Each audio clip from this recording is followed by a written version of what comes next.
Olá pessoal, seja muito bem-vindo ao canal Lendo e Querendo. E hoje então, tá certo? A gente vai conversar um pouquinho sobre o espaço na literatura. E assim, eu já vou dizendo logo pra vocês, tá bom? Que a minha intenção nesse vídeo aqui não é ser uma aula, tá bom? A intenção desse vídeo não é ser uma aula, é apenas ser ali uma conversa com vocês sobre um tema bem interessante na literatura, né? Que muitas pessoas, toda vez que leem qualquer livro, tá bom? Vai ter espaço ali, ok? Então, espaço está na literatura, então deve sim ser conversado aqui, deve sim ser abordado. No vídeo anterior a esse, né, a gente conversou sobre, anterior a esse quase projeto, né, projeto de vídeo, não literário, mas enfim, né, nessa série de vídeos, melhor dizer assim, né, o anterior foi sobre a personagem na literatura, né? Esse, ok, vai ser sobre o espaço na literatura. Então, assim, ok? Para começar, eu tô usando esse textozinho aqui desse livro aqui, Literatura Infantil, Teoria, Análise e Didática, que é um livro que já apareceu aqui no canal algumas vezes aí, sei lá, alguns 3, 4 anos atrás, e que eu estou trazendo novamente aqui para vocês. Dessa vez vamos discutir o espaço. Agora, primeiro vamos definir, tá bom? Segundo nosso livrinho aqui, segundo esse texto aqui, ok, que eu acabei de ler, o que seria ali o espaço na literatura. Ó, o ponto de apoio para a ação das personagens é o espaço. Ambiente, cenário, cena, mundo exterior. Ou seja, ok, gente, um personagem ele, né, está ali dentro de um espaço, né, dentro de um momento exatamente, né, em que se passa a ação. E isso de uma certa forma ou de outra, se você parar para pensar, ajuda, né, no que está acontecendo na história. Muitas vezes o espaço ele transmite, né, entre aspas, né, não sei se transmite seria a palavra exata, né, os sentimentos do personagem, né, mas enfim. Ó, ele determina as circunstâncias locais, espaciais ou concretas que dão realidade e verossimilhança aos sucessos narrados ali. Então o espaço contribui para tudo que está acontecendo com o personagem, né? O plano em que o personagem se situa. E aí eu até destaquei essa partezinha aqui que eu achei interessante. Então, sua importância na efabulação é idêntica àquela que o mundo real adquire em nossa vida cotidiana. Né? Quando você para pensar num livro mais, sei lá, um romance mais realista, né? Você tem que levar em consideração que o ambiente tem que estar muito bem caracterizado, né? Aquela realidade tem que estar muito caracterizada, muito bem definida, né? Pelo autor, né? Isso seria um espaço muito bem desenvolvido dentro desse plano literário aí que o autor está construindo.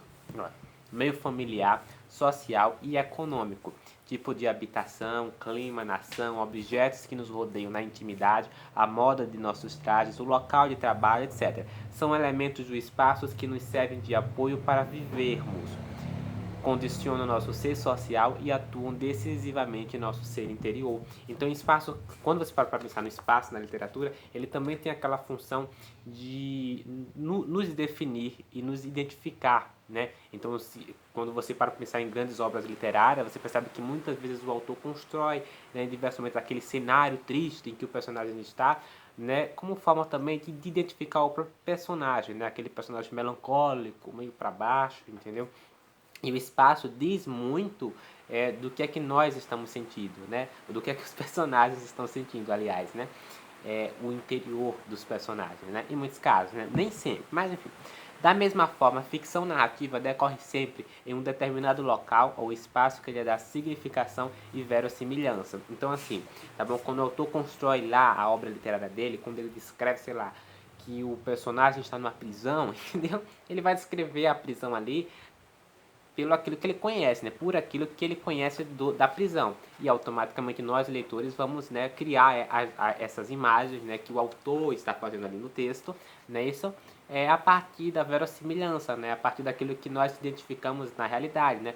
Você encontra prisão na onde? Sei lá, no Jornal Nacional, entendeu? Então você vai ver aquelas prisões ali e vai começar a fazer a verossimilhança, né, com o que o autor está descrevendo, né? E é através disso também que você começa a ter um senso crítico aguçado para ver se de fato, né, aquela prisão que o autor está construindo, ela está no plano real mesmo, ou está no plano até místico, né, de mentira, ou não está sendo bem planejado, se vocês me entendem. Mas E aí ele vai dizer aqui, tá bom? Existem 3 tipos de espaço, né? E aqui vai ser bem fácil de explicar para você.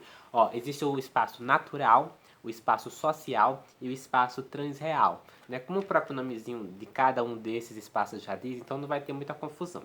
O espaço natural seria aquilo que não foi modificado pelo ser humano, né? Que nem você definir a paisagem natural. No espaço natural seria ali, né, sei lá, a natureza, entendeu? A gente vê muito isso, por exemplo, né, no Frankenstein, da Mary Shelley, né, quando o monstro ali, a criatura, né, começa a fugir para a natureza, né, isso, e começa a ver as árvores, e a Mary Shelley descreve aquelas árvores, descreve, né, aqueles animais, né, descreve tudo que está acontecendo na natureza, por exemplo. Então, esse seria o espaço natural, né, isso é o deserto, mar, enfim, a natureza livre, né? Aquilo que não é modificado pelo ser humano, né? Pelo trabalho do homem, pela civilização tecnológica. Agora, o outro espaço. O espaço social também já diz muito, né? Já lá no espaço natural não há modificação do ser humano, no espaço social há a modificação do ser humano. Aqui no espaço social seria o quê? Casa, castelo, palácio, tenda, veículos de locomoção, né? Isso é uma literatura que tem mais tecnologia, digamos, um espaço que é mais tecnológico, entre aspas, se você me entende, né? Não, tecnologia aqui, não estamos ligando essa palavra necessariamente a, sei lá, celular e tablet e notebook, estamos ligando essa palavra à inovação, se vocês me entendem, a coisa que foi modificada pelo ser humano, né? Que o ser humano mexeu ali. Então esse seria o espaço social ali, né? Modificados pela técnica, pelo trabalho de transformação do homem. E aqui o homem está se referindo tanto à mulher quanto o homem, tá, gente? Enfim, e o terceiro é o espaço transreal. Esse também é, mas também é fácil de ser identificado, né?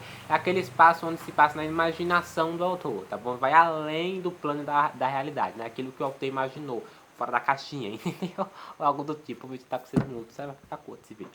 Mas enfim, vou ler aqui o espaço transreal, aliás. É ambiente criado pela imaginação do homem, espaço não localizável no mundo real, não está no plano da realidade em si, tal como os conhecemos. Espaço maravilhoso, encontramos isso muito bem nos contos de fadas, por exemplo, né? Encontramos muito bem isso, sei lá, né? Quando a gente para pensar em mundos surreais, né? Enfim, né? Os próprios irmãos Greens também, né? E descrevem também muitos mundos fantásticos também, por exemplo, né? Enfim, esse seria o espaço transreal, né? O próprio nome dele já diz, né? Vai além da realidade. E claro, tá certo? Aqui vai dar alguns exemplos ali das funções do espaço, né? E aí vai dizer 2 funções aqui, que é bem um pouco difícil de explicar, mas eu vou tentar para vocês dentro do que eu entendi. Ó. As funções de espaço são 2, né? A função estética e a função pragmática. O próprio nome, o próprio nome, enfim, já diz muito, né, da própria definição do que é cada uma dessas funções, né? Aí o que acontece? Vamos lá. A função estética, eu vou dar uma lida para vocês e depois eu explico. Olha, exercem essa função os ambientes que servem de cenário à ação. De cenário à ação. E que, embora descrito com riqueza de pormenores, não atuam na ação. Ou seja, é aquele cenário que ajuda a ação, mas não no sentido de interferir nela, e sim no sentido talvez de intensificar aquilo com um sentimento, ajudar na percepção do leitor naquilo que está acontecendo. Então não é um cenário, a função estética, ela não é a função que interfira nas ações exatamente dos personagens. É a função estética, está ali no plano estético mesmo da coisa, né? De vislumbre, de olhar, de visão mesmo, e não, né, a ponto de interferir. Ó. Isto é, não auxiliam o desenvolvimento dos acontecimentos, nem são modificados por eles. Por via de regra, sua presença tem por finalidade dar verossimilhança ao conflito ali localizado. Então, assim, a verossimilhança ali é com o que está acontecendo com os personagens em si. Essa seria a verossimilhança aqui, né? Os personagens estão ali, sei lá, em meio a uma floresta, né? E eles estão discutindo alguma coisa séria e do nada o clima começa a mudar, digamos assim, sem que isso interfira nas atitudes do personagem em si, se bem que isso seria de uma certa forma até, né, algo mais pragmático, né? Mas esse seria o único exemplo que me vem agora na cabeça. Ou mesmo até no plano, digamos que normal mesmo, né? Sei lá, 2 mães estão conversando ali diante de um orfanato, sabe? e elas estão conversando ali sobre adotar uma criança. E aí atrás ali tem um orfanato. Entendeu? Se vocês me entendem. Sacou? Então dá ali uma verossimilhança, né? Eu não sei de onde eu tiro essas ideias da cabeça, mas seria isso aí. E a segunda e última aqui, tá bom? Seria a função pragmática. Essa é bem mais difícil de ser descrita. Ó, a função pragmática, diferente da função estética, é a função. Ela exerce essa função, os elementos que servem de instrumento para o desenvolvimento da ação narrada. Diferente lá da ação estética, isso daqui já interfere no que é que está acontecendo com os personagens, né? Já dá uma mãozinha ali, né? Pro que é que está acontecendo. Dentro da função pragmática, aí dentro dessa função pragmática vai existir ali três mais frequentes, mas não vão ser meio que definidos com termos próprios não, mas como definições mesmo, né? Mais como teoria mesmo, ok? Ó, seria ali, dentro dessa função ali pragmática, nós temos ali provocar, acelerar, reatar ou alterar a ação dos personagens. E aqui, tá certo? Eu me lembrei muito, digamos assim, da Branca de Neve, tá bom? Você tem ali aquela cena, né, onde a Branca de Neve começa a correr. Pelo menos é assim os filmes, né? Não sei se de fato os contos têm essa cena, mas ela corre ali do nada, né? E ela entra numa floresta e a floresta começa a ficar escurecida, e começa a vir seres, sei lá, as plantas começam a se mexer e tudo mais. Bom, ok, pelo menos no filme clássico da Branca de Neve, tá bom? Você percebe muito isso, né? Como a natureza ali interfere nas ações da personagem, né? Ela começa a ficar perdida, né? A natureza deixa perdida ali. Mas a gente encontra isso em trocentas outras coisas, né? Trocentas outras coisas mesmo da narrativa, né? Em Contos Fantásticos nós temos muito isso, né? De alguma coisa ali interferindo nas ações do personagem, né? Essa seria uma das funções dentro da função pragmática, ó.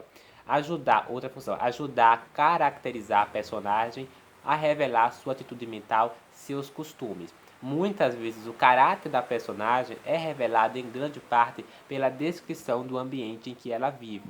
A gente pode tomar de exemplo, por exemplo, um livro bem clássico que vocês conhecem, né, da literatura brasileira, que é o Cortiço, do Aloysio de Azevedo, né? Isso, lá você tem aquela questão mais naturalista de que o meio define o ser humano, né? Aonde ele vive define as características dele, né? Define se ele é do bem ou do mal, enfim.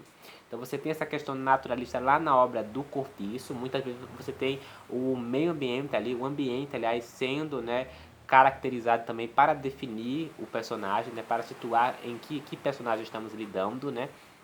Então você vê muito isso no Cortiço. Outra obra também muito interessante que também tem muitas dessas descrições seria ali o Capitães da Areia do Jorge Amado, que já tem vídeo. Ambas obras, né, já tem vídeo aqui no canal. Mas lá, tá bom? No Capitães da Areia, você tem ali onde quer que os garotos vivem, né? Os Capitães da Areia, né? O trapézio ali. Em diversos momentos você tem situações em que Jorge Amado descreve uma situação melancolicamente e o personagem está melancólico naquele momento. Isso acontece em diversas outras obras, né? Tem uma cena daquele livro também que define muito isso, que é a cena do trapézio, né? Sei lá, a cena do carrossel, né? Enfim, aquela cena é linda e define muito bem essa é outra função aqui dentro da função pragmática. Vamos lá, outra também, criar uma atmosfera propícia ao desenrolar do conflito. Por exemplo, nas histórias de terror, os castelos mal assombrados, noites escuras, noites de tempestades, casas assombradas, portas que se abrem sozinhas, né? A gente pode citar até, né, contos em que traz, sei lá, um fantasma que aparece do nada, tá bom? Para interferir, né, no que é nas ações do personagem, né? E aí, como aqui mesmo já diz, né, os castelos mal assombrados, noites escuras, noites de tempestade também, né? Noite de tempestade. Eu já imagino o conto onde os personagens estão à noite ali, vão numa casa, e aí eles pretendem ir embora, né? Eles acabaram de chegar, mas está acontecendo coisas estranhas naquela casa e do nada acontece uma tempestade e eles começam a ficar presos naquela casa ali, e aí acontecem coisas assombrosas como fantasmas ou algo do tipo, entendeu? Mas enfim. Aí um exemplo, né, de criar essa atmosfera propícia, né, ao desenrolar do conflito, né? E essas seriam ali as funções aqui dentro da função pragmática. Só que existe uma observaçãozinha aqui, né? Uma outra funçãozinha que eu acabei anotando que eu achei interessante.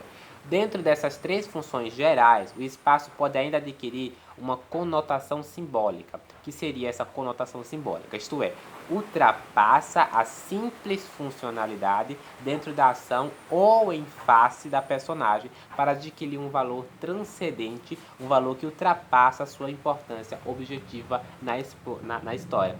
Então, assim, essa conotação simbólica aqui, das funções gerais com essa função aqui, seria, e ele vai dar exemplo aqui, por exemplo, o Don Quixote, né? Chega um momento ali que Don Quixote encontra os moinhos de vento, aí ele está naquele espaço ali. Mas assim, na realidade ele está de frente com os moinhos de vento. Mas, tá certo? Isso transcende a própria função em si, né? O próprio plano da realidade, né? Porque aqueles moinhos de vento e que ele imagina, né, serem monstros ou serem seres ali que são, enfim, malignos e tudo mais, né? Dentro desse plano aí da realidade são moinhos de vento, mas dentro da cabeça do personagem ali, Don Quixote, ele começa a ver os monstros e aquilo transcende ali. Por exemplo, dá uma alusão, né, ou algo do tipo, ao que o personagem enfrenta, né, essa coisa mais intrínseca mesmo, de entrarmos em contato com os nossos próprios sentimentos. Então, a transcendência aqui é esse contato com o eu, né, é esse contato com o que está acontecendo com o Don Quixote naquele momento, né? E se vir de encontro com inimigos, né? Inimigos dentro de si, se você me entende. Isso aqui é um exemplo que vai ser dado aqui, né? Outro exemplo também que vai ser dado aqui, que é dessa conotação simbólica, né? Dentro do espaço, né? Que vai transcende o plano da realidade, né? Seria o mar, em O Velho e o Mar. Eu não li esse texto ainda, né? Do Ernest Hemingway, é, mas eu pretendo ler, tá certo? Inclusive eu já deixei, possivelmente eu vou ler esse livro aqui em audiobook, tá? Como eu tô gravando esse vídeo aqui um pouco antes, talvez eu já tenha lido, e talvez já tenha feito o vídeo. Se não, ok. Um dia vai sair vídeo sobre esse livro aqui, O Velho Mar. Eu tenho muito interesse em ler esse livro, porque as pessoas citam muito Ernest Hemingway por esse livro aí, né? Por essa obra, O Velho Mar, né? Mas ele também tem outras obras ali, né? Como o Porquinho, os Sinos Dobram, né? Que já tem vídeo aqui no canal, inclusive, né? Do Porquinho os Sinos Dobram. Mas esse O Velho Mar aqui, eu tenho muito interesse, tá bom? Inclusive é uma das minhas leituras que eu já estou colocando aí para ser lida, tá bom? Enfim, em breve tem vídeo aqui no canal, ou já teve vídeo, porque eu tô gravando esse vídeo aqui uns 2 ou 3 dias antes aí, tá bom? Eu não sei quando eu vou postar necessariamente. Mas, enfim, temos aí essa questão do Velho Mar, do Don Quixote, que vocês viram que tem essa coisa da conotação simbólica dentro do espaço, né? E é isso, minha gente. Ok? Terminamos. Eu sou fazer assim, porque eu gosto de amassar os meus livros quando são teorias literárias. É isso, conversamos sobre o espaço na literatura. Vocês percebem, né, o quão importante é o autor descrever muito bem esse plano onde os personagens se situam, né? Até para contribuir para uma história muito bem feita, né? Para contribuir com personagens muito bem feitos, né? Isso ajuda na narrativa, né? E autores muito bons, inclusive, fazem isso com muita maestria, digamos assim, né? A gente pode tirar ali, né, o próprio Machado de Assis, né, que é um dos meus autores favoritos ali. Enfim, o Machado de Assis é uma aula de como se construir uma narrativa perfeita. É Machado de Assis. Mais especificamente na terceira fase, né, literária do autor, né, que é onde tem os grandes romances dele, né, Memórias Póstumas de Brás Cubas, Dom Casmurro, né, isso, onde tem esses grandes romances do autor, você percebe também que o Machado de Assis tem uma maestria muito grande para construir um espaço muito bem feito, né. É isso. Mas também nem sempre identificar um espaço e fazer a verossimilhança ali, né, com a realidade é fácil. Em muitos casos é difícil, até pela dificuldade linguística que o autor coloca, né? Eu estou lendo, por exemplo, um livro chamado Lolita, do Nabokov. Em breve tem vídeo aqui no canal, inclusive. O que acontece com esse livro Lolita, né? Você tem ali uma dificuldade de linguagem em muitos casos, porque tem muita metáfora. Então, identificar essa verossimilhança com a realidade, às vezes é difícil por causa das metáforas, por causa, enfim, das comparações que o autor coloca no texto. Então, tem essa outra dificuldade também, se você parar para pensar.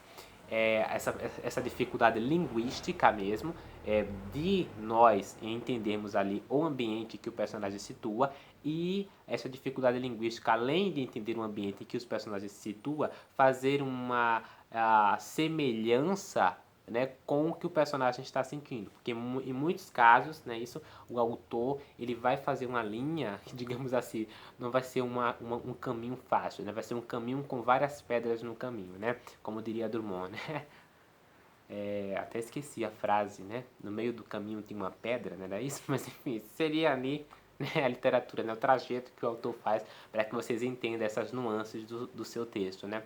E às vezes os autores pegam pesados nesse sentido, escrevem mesmo para dificultar a coisa ali, mas com a intenção, né, de fazer com que o leitor reflita sobre aquilo, né? Com a intenção de fazer com que o leitor se amadureça também. Então, em muitos casos também, aquele espaço em que os personagens situam e tudo mais, muitas vezes, naquele exato momento que você, leitor, está lendo aquela narrativa, sei lá, você está lendo aquilo ali com 20 anos de idade, aquele espaço, aquelas sensações que aquele espaço lhe transmitiu e que fez com que você fizesse uma escala, né, com o que o personagem estava sentindo também, né, uma intercalação, vai ser diferente de quando você tiver 30 anos, por exemplo, entendeu? Então, a literatura, ela sofre muitas mudanças, né? À medida, sei lá, se eu leio um vermelho e um negro de Stendhal nesse exato momento da vida e consigo identificar aquilo naquele espaço, com certeza daqui a um tempo eu posso fazer outras verossimilhanças, né? Eu posso entender aquele texto de outra forma, entender as nuances ali de outra forma, entendeu? Sentir o texto de uma forma diferente, fazer, né, essas comparações de uma outra forma, sei lá, 10 anos atrás, né, e tudo mais. Então, assim, é isso, o vídeo de hoje foi isso. Desejo que vocês tenham gostado, ok? Tem mais alguns textos aqui desse livro também para fazer alguns vídeos para vocês. Eu vou tentar fazer ali um por semana, na medida do possível, ok? E é isso, ok? É isso aí. Se você gostou do vídeo, se inscreve no canal, ativa o sininho, comenta aí embaixo. Também quero saber a sua opinião ali, tá bom? Envolvendo aí a questão do espaço na literatura. E se eu falei qualquer bobagem aqui, tá bom? Eu só peguei um texto, tá bom? De uma teoria literária, ok? Li e fiz vídeo aqui, tá bom? Uma conversa, apenas isso. Nada aqui com a intenção de se sentir um professor, né, de literatura, um doutor, porque eu não tenho formação nenhuma com isso. Só tenho talento mesmo e só, ok? Mas é o suficiente, né? No final das contas, esse é o único tipo de loucura que deveríamos tolerar no mundo, né? Não necessariamente a de você entender um texto e comentar um texto, né? Mas, tá bom, comparado às outras loucuras aí da face da Terra, né? Essa é uma loucura até mais tolerável. Comente, compartilhe, dá o seu gostei, se inscreva e nos vemos no próximo vídeo. Até lá.